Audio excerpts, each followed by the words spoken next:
లేకుండా చేసుకోవాలండి. ఓకే, కాలర్తో మాట్లాడదాం గురువుగారు. హలో, నమస్తే అండి, మీ పేరు? ఎల్లారావు గారు, ఎక్కడి నుంచి కాల్ చేస్తున్నారు? ఎక్కడి నుంచి? భీమవరమా? ఓకే, మనతో పాటు గురువు గారు ఉన్నారు. మీ ప్రశ్న ఏంటో ఆయన అడగండి, మాట్లాడండి గురువు గారితో. జై శ్రీమన్నారాయణ, చెప్పండి ఎల్లారావు గారు. జై శ్రీమన్నారాయణ, నేను రేపు షెడ్ లో వస్తున్నానండి. కొత్త హౌస్ కట్టుకున్నా లేదా అని అది చేసింది కదా.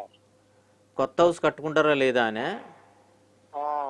ఈ సంవత్సరం బాగుంటుందండి. వచ్చే ఏప్రిల్ లోపు మీరు ఆ ప్రయత్నం చేయండి, ఖచ్చితంగా మీరు కట్టుకునే అవకాశం ఉంటుంది. సరేనా అండి? మీ ఆవిడ పేరు మీద కూడా బాగానే ఉందండి, బాగానే ఉంది. ఇద్దరి పేరు మీద బాగానే ఉంది. సరేనా? కరెక్టేనండి. మీరు ఏది నిర్మాణం చేసుకోవాలనుకున్నా ప్రస్తుతం ఉన్నదైతే చక్కగా మొత్తం తీసేసి అయితే నిర్మాణం చేసుకోవాలి.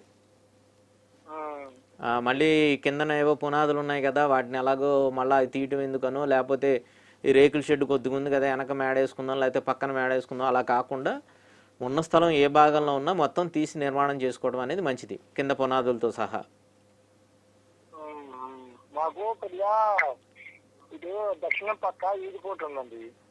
కరెక్టేనండి. మీరు వ్యక్తిగతంగా మన నెంబర్ ఉంటుంది, సంప్రదించండి, మనం దాని గురించి చెప్తాం.